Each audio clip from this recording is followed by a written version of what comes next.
My dear well wisher, अस्सलाम वालेकुम। आज तो मेरा आना लाजमी ठहरा क्योंकि फिर एक प्रेस कॉन्फ्रेंस वायरल हुई है जिसका मतलब गलत लिया जा रहा है। और मेरे जो वेल विशर्स हैं जो कि तैयारी करके इम्तहान देना चाहते हैं और पोस्ट हासिल करना चाहते हैं वो परेशान है क्योंकि उनका ख्याल था कि पीपीएससी अगर ले ले तो बेहतर होगा। तो अब जो प्रेस कॉन्फ्रेंस है उससे फौरी कुछ मेरे दोस्त जो यूट्यूबर्स हैं उन्होंने भी यही अंदाज़ा लगाया कि ये एनटीएस इम्तहान लेने जा रहा है, जबकि ऐसी कोई बात नहीं। आप उनकी प्रेस कॉन्फ्रेंस को दोबारा सुने। जो हमने की फौरन ये तीन चीज़ें हमने इकट्ठी की। 16,000 से ज़्यादा जॉब्स एजुकेटर्स की हमने निकाली टीचर्स के लिए। ये फर्स्ट फेज है। इसी तरह ये 3 फेजेस में होगा इंशाअल्लाह ताला, क्योंकि टीचर्स की बहुत सख्त ज़रूरत है इस वक्त। और ये 3 फेजेस में होगा। ये पहला फेज है। और मुझे पता है सब पूछ रहे हैं कि जी ये पीपीएससी के थ्रू है कि एनटीएस के थ्रू है। ये एनटीएस जैसा सिमिलर एग्जाम इंशाअल्लाह ताला होगा जिसके थ्रू ये होगा और वहां से किया जाएगा। और ये इस पे गौर करें कि उन्होंने कहा कि ये बहस चली हुई है कि पीपीएससी या एनटीएस। तो उन्होंने कहा कि जो तर्ज इख्तियार किया जाएगा, जो मॉडल इख्तियार किया जाएगा, जो कि एमसीक्यू टाइप मॉडल है, वो एनटीएस की तर्ज का होगा। अदारा जो भी इम्तिहान ले उसका उन्होंने कोई ख़ास इशारा नहीं किया कि एनटीएस वाले इम्तिहान लेने जा रहे हैं, और ये भी नहीं बताया कि पीपीएस वाले लेने जा रहे हैं। लेकिन एक नोटिफिकेशन 2 दिन से वायरल है पीपीएससी की तरफ से, जिसमें वाज़ेह तौर पे कहा गया है कि पीपीएससी जो है ये इम्तिहान लेगा बतौर अदारा के। तो माय डियर वेल विशर्स, आप परेशान हो चुके हैं, अपनी परेशानी को ख़त्म करें। एनटीएस वाले पेपर नहीं लेंगे, मैं आज भी कह रहा हूँ।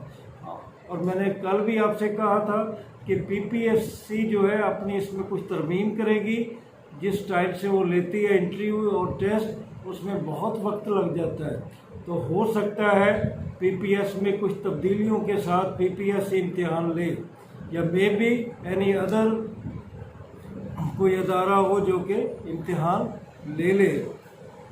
तो ये भी हो सकता है कि ये आपका कहीं नेट के ज़रिए ना हो जाए, वर्चुअल यूनिवर्सिटी के ज़रिए ही ना हो जाए। तो आप ये जेब से निकाल दें कि एनटीएस इम्तिहान लेने जा रहा है और आप अपनी तैयारी करें। बहरहाल इम्तिहान की तैयारी ज़रूर शुरू कर दें। इम्तिहान की तैयारी हो तो कोई भी अदारा ले तो प्रॉब्लम नहीं होगी। तो कुछ लोग कह रहे थे कि पीपीएससी का भी दामन साफ नहीं और एनटीएस के आप क्यों मुखालिफ हैं। तो मैंने ये कहा था कि दोनों अदारों में कुछ न कुछ खामियां होंगी, लेकिन हमने लेसर इवल को देखना होता है कि जिसमें कम है। तो ये एक बड़ा ठोस सिस्टम है पीपीएससी का। उससे जो सामने लोग आते हैं हमारे, वो बहुत निखर कर आते हैं। तो एक तो बात ये होगी कि एनटीएस जो है ज़रूरी नहीं कि इम्तिहान लेने जा रहा है। दूसरी बात आपको ये कहना था कि ये खुशखबरी है कि 3 फेजेज़ में इम्तिहान लिया जाएगा और पूरे जो लाख के करीब वैकेंसीज़ हैं इंशाल्लाह वो अकोमोडेट हो जाएंगी। तो ये बहुत बड़ी अच्छी खबर है जो मिनिस्टर साहब ने सुनाई है। बीएड के बारे में ये जिक्र आ रहा है कि बीएड पहले भी बताया कि at the time of application ज़रूरी नहीं है। आपको कॉन्ट्रैक्ट का पीरियड में ये करना होगा। अगर वो 5 साल का है तो 5 साल में, 3 साल का है तो 3 साल में करना होगा। लेकिन इसको कुछ इजाफी मार्क्स मिलने का कोई लगता है कि ऐसा एक कोई इरादा है गवर्नमेंट का, पंजाब का या महकमा तलीम का।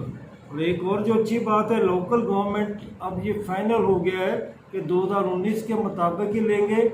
और जो ऐसी सीटें आई थी उनकी तादाद भी अब वैसी ही रहेगी, क्योंकि उस वक्त आपको याद होगा कि पीटीआई की हुकूमत थी और अब पंजाब में इस वक्त भी पीटीआई की हुकूमत है।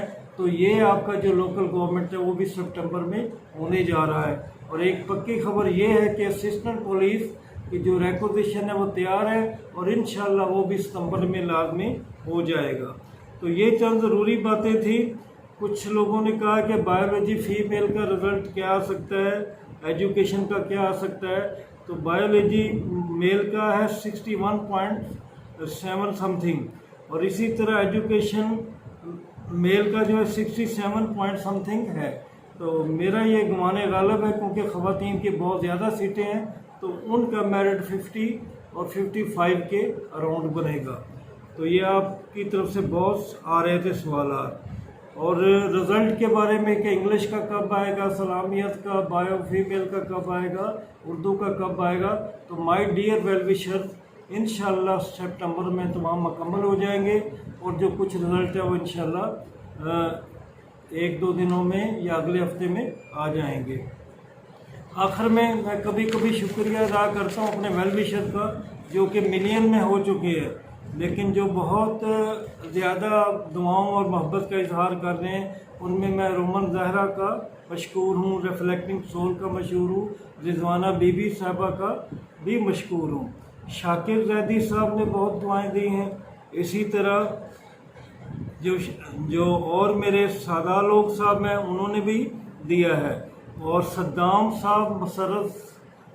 मसरत साहब हमेशा बड़ी जल्दी दुआएं देते हैं। तो बाकी सब लोग दुआएं देते हैं, मैं सबका मशकूर हूँ। मैंने कभी नहीं सोचा था कि मुझे इतनी दुआएं ज़िंदगी में मिलेंगी। तो अब आपका मूड कुछ अच्छा हो गया, उसे मज़ीद अच्छा करने के लिए मैं आपको 1-2 शेर सुना रहा हूँ, जो कि हमारे जंग के बड़े मशहूर शायर गुज़रे हैं, राम रियाज। तो ये उनके शेर मुझे बहुत पसंद है, मैं आपकी नज़र करता हूँ। और अगले इंशाल्लाह वीडियो में मैं कुछ अपनी पोइट्री के बारे में भी आपको सुनाऊँगा। तो उनके शेर हैं कि इस डर से इशारा न किया, इस डर से इशारा न किया, होंठ न खोले, इस डर से इशारा न किया, होंठ न खोले, कोई देखे कि न देखे, कोई बोले कि न बोले। और पत्थर की तरह तूने मेरा सोग मनाया, पत्थर की तरह तूने मेरा सोग मनाया, दामन न किया चाक, कभी बाल न खोले। तो अल्लाह आपको सिरात मुस्तकीम पे रखे, आपकी परेशानी और तकलीफ़ें दूर करे। इंशाल्लाह फिर आपसे मुलाकात होगी। अल्लाह हाफ़िज़।